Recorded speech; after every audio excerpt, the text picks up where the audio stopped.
Hello et bienvenue à tous, on se retrouve dans un nouveau compte rendu d'une bourse Pokémon. C'était la deuxième édition qui se passait dans le magasin Oniric. Toujours une ambiance aussi conviviale que plaisante, nous avons pu faire des petits achats. J'aurais voulu acheter Elector en set de base et Tignon set de base. Le problème c'est que les seules personnes qui les avaient, eh bien il fallait compter 500 € pour les deux cartes. Et oui, et ce n'est pas du tout le budget que j'ai envie de mettre dans ces cartes. Sachant qu'il y a une petite chute là qui est en train de s'opérer niveau cartes Pokémon, donc c'est le moment de faire des petits achats, étant donné que ça baisse un peu. Donc vous trouverez vos cartes préférées à moindre coût en ce moment. Rien n'empêche, j'ai continué un petit peu pour vous faire un point la série Célébration. Je vous fais un petit débrief des achats que j'ai fait pour cette bourse d'échange et de vente. On va commencer par les premières choses que j'ai achetées. Pour la somme de 20 €, vous allez me dire, c'est n'importe quoi cet achat, mais ça me fait plaisir. Ce sont des boosters vides. Celui-ci est complet comparé à ceux que j'avais trouvés au Think Pass. Vous voyez, il est entier, c'est-à-dire qu'il a le haut et le bas, il a été bien ouvert celui-ci. Et c'est un édition 1 Dracofeu, donc c'est plutôt sympa d'avoir ce genre de petit item sympathique dans la collection, une belle petite illustration. Et voilà, celui-ci, le Jungle. Pas édition 1 celui-là, en édition 2 simple. Mais voilà, ça fait un petit quelque chose de retrouver ces petits paquets en fait. C'est bien de conserver une petite trace. Et ça je l'ai trouvé dans une poubelle. Le mec qui fait les poubelles tout le temps, c'est incroyable. Les cartes Pokémon à la poubelle, 224 000 vues, vous êtes des fous furieux. C'est ouf, c'est ouf. Ça aussi, c'est un booster vide évolution, très très bien ouvert. Un petit Raichu, je le garde. Vous allez me dire, mais qu'est-ce que tu fous avec encore des cartes PCA après la vidéo que tu nous as sortie? Eh bien, je vais vous expliquer, il y a une story time assez insolite qui s'est produite et je vais tout vous révéler. En attendant, qui dit onirique dit cadeau, parce que vous ne pouvez pas faire un événement chez eux sans repartir avec des cadeaux. C'est comme ça, ils ont la main sur le cœur. J'essaie de regarder, je vais pas faire de spoil. Bon, ça y est, je me suis spoilé. Ça, c'est un Goopix que j'ai acheté pour la somme de 45 € sur place directement. Et il est noté 9. Donc très très bonne note pour ce Goopix set de base édition 1. J'ai trouvé le prix très très intéressant et une superbe note. On va revenir sur l'histoire des notes. Une autre carte que je voulais absolument par-dessus tout et qui a été achetée pour la somme de 40 €. Pourquoi, à votre avis, j'ai pris cette carte avec une illustration qui ressemblerait à s'y méprendre au style de Hayao Miyazaki, le créateur des studios Ghibli et donc de ses chefs-d'œuvre de dessin animé? Je trouve que l'illustration, bizarrement, reprend assez bien la charte graphique qu'il a utilisée dans ses dessins animés. Ça ressemble à s'y méprendre. Et en fait, voilà, c'est une full art alternative de Évolution Céleste, celle-ci. Et j'ai mis 40 € pour l'acheter. Vous voyez, il va pas y avoir d'achat saugrenu. Ce que je regrette par contre, c'est qu'au Think Past, j'ai fait des achats de cartes que j'ai déjà rangées dans mes classeurs. Et ça, je regrette un petit peu de ne pas pouvoir vous les avoir présentées. C'était principalement il y avait quand même quelques éditions 1, mais des séries Néo. Donc j'ai pu compléter un petit peu mes classeurs grâce à ça. Et malheureusement, c'est passé un peu à la trappe parce que j'avais déjà classé ça avant de faire le compte rendu. Donc après, je me souvenais plus des cartes qui avaient été achetées malheureusement. Donc les cadeaux. On y est. Pour toutes les personnes qui avaient un stand, il vous était remis directement une carte Vulpix. Donc ça, c'est Goopix en anglais. Regardez un petit peu l'intitulé là-haut. Donc c'était pour fêter les 25 ans, donc 25 TH, 25e anniversary. La date 2021. 14 18, 108 XY Evolution, parce que ça vient de la série Evolution, celle-ci. Et vous voyez qu'il y a le petit Oniric qui apparaît, donc c'est vraiment une série très très limitée. Vous pouvez le voir ici au nombre de cartes, ici 142 sur 250 cartes. Il y aura 250 cartes comme ceci, donc il y en avait une par personne. Et j'ai eu de la chance, puisqu'en tirant la roue, parce qu'ils ont toujours la petite roue des bonus et des cadeaux, j'ai pu avoir directement une autre carte. Et j'en ai demandé une petite autre, gentiment donnée, pour Flux TV, qui n'a pas pu être présent sur cet événement. Voilà, 3 petites cartes cadeaux, ça fait extrêmement plaisir, et c'est des cartes qu'on ne recroisera pas souvent, celles-ci, étant donné qu'elles sont siglées de l'événement. Un bel achat encore, les 3 oiseaux légendaires, la carte promo qui était offerte dans les ETB destinés au culte, si je me trompe pas, il me semble que c'est bien ça. 9,5, elle est très très bien notée, et je l'ai acheté 20 €. Il y avait des prix de dingue dans cette édition, des prix incroyables, et il fallait vraiment saisir l'opportunité pour certaines cartes qui étaient vraiment très très attractives. 20 € pour le petit escouade des 3 oiseaux, c'est vraiment sympathique. On fera un petit point aussi, ma collection 25 ans anniversaire, on continue juste la suite. Donc pendant cette bourse était présent PCA pour la 2e fois, et ils sont tombés sur ma vidéo. Et donc bah écoutez, c'était les commerciaux qui étaient présents, dont un qui m'a un petit peu interpellé, qui rejoignait un petit peu le point de vue, mais il expliquait aussi que voilà, il y avait un système de notation qui était vraiment très strict, et un matériel utilisé que forcément nous on n'a pas chez nous. Donc en ayant expliqué un petit peu tout ça, en ayant chacun mis un petit peu de l'eau dans son vin, il m'a proposé éventuellement de lui redonner 5 cartes à faire grader sans que je les paye, en guise de, voilà, on va dire de geste commercial, parce que c'est vrai qu'il trouvait que sur le fond, j'avais notamment raison sur le fait que certaines cartes qu'il avait posées présentaient des défauts et qui avaient quand même des notes plutôt correctes, et quand moi j'avais les miennes, effectivement il y avait peu de défauts, en tout cas visibles, même si je vais vous expliquer un petit peu mieux comment se passe la notation, avec quel outil. Bon, on a eu quand même des mauvaises surprises.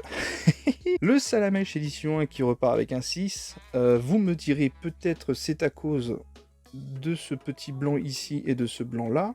Mais mis à part ça, je ne voyais rien d'autre. Mais leur technique ne se limite pas à cela. En fait, ils ont une lampe ultra puissante blanche. Et ça détecte vraiment sur la surface. Et après, ils peuvent apparemment changer de couleur. Ils peuvent passer au bleu, au vert, enfin, je sais pas exactement tout. Et ça permet de détecter sur la carte, en surface, des trucs qu'on ne voit pas à l'œil nu. C'est que la plupart des cartes, comme elles sont très anciennes, comme celle-ci du set de base, ce sera un miracle qu'elles obtiennent plus de 9 en fait. Parce que c'est strictement impossible, même sortie de booster, c'est tout à fait impossible. Parce que elles ont beaucoup trop de défauts apparemment hein, sur la surface. On récupère un Reptincelle à 7, un autre Reptincelle en 8 cette fois-ci. Et là où vous allez pouvoir vous rendre compte aussi d'une chose par rapport à la dernière notation, vous allez voir les notes, elles sont beaucoup plus différentes. L'autre fois c'était vraiment très homogène, je vous avais dit qu'il y a presque du 7 partout. Là vous allez voir il n'y a pas une carte qui a la même note. Donc je pense qu'il y a eu un soin un peu plus, je sais pas. En tout cas je peux vous dire qu'ils mettent 45 secondes par carte pour l'ausculter dans tous les sens. Et là où ça prend du retard en fait c'est à la presse. La machine de presse est extrêmement... Enfin cette étape est vraiment très longue parce qu'au niveau de la notation ça va plutôt assez vite. Mais là où le retard s'accumule, c'est dans la presse. 8 pour celle-ci. Le Mentali Full Art. Magnifique. A eu 9 pour une carte sortie de booster. Je l'ai sortie en direct. J'ai même la vidéo. Elle n'a eu que 9. Voilà, bah écoutez, c'est la vie, c'est comme ça. Faut pas espérer des grosses notations. Et encore pire hein, pour la série 25 ans, si vous voulez les envoyer. C'est une série qui est pas super propre au niveau des découpes. Et les défauts de cartes, ils peuvent être nombreux. Pour vous dire, on rigolait parce que... Enfin, on rigolait. Le mec d'Oniric m'a montré 2-3 cartes qu'il a ramenées en 25 ans anniversaire. Il avait le Pikachu en full art, là, celui du set de base. Et ben lui, genre, à chaque fois qu'il en avait une de carte, c'était noté 8, quoi. Alors que c'est pareil, c'est du sortie de booster quand même. Et un Charminavé full art à 9,5. Donc ça fait un panel de notes quand même beaucoup plus différent de l'autre fois. 6, 7, 8, 9, 9,5. Il n'y a plus une note qui se ressemble. À mon avis, PCA reste intéressant pour faire grader ces cartes, parce que mine de rien, sur le marché, c'est eux qui ont les plus beaux boîtiers. Ça, il n'y a pas à chier. Voilà. Après avoir vu les autres, c'est le plus stylé de tous, le plus fin, le plus design.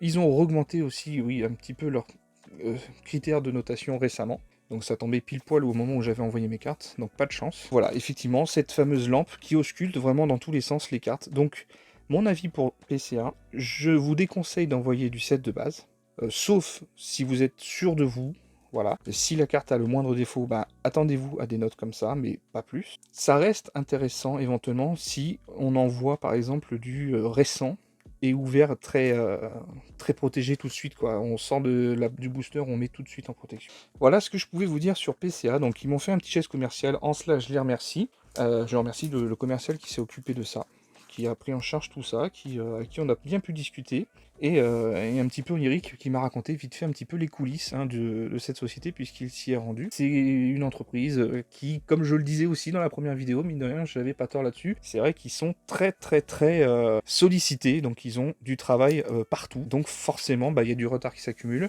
et une ligne de production qui tourne à un moment donné au ralenti, puisqu'il y a à un moment donné trop de cartes qui sont gradées et pas assez qui sont mises en boîte.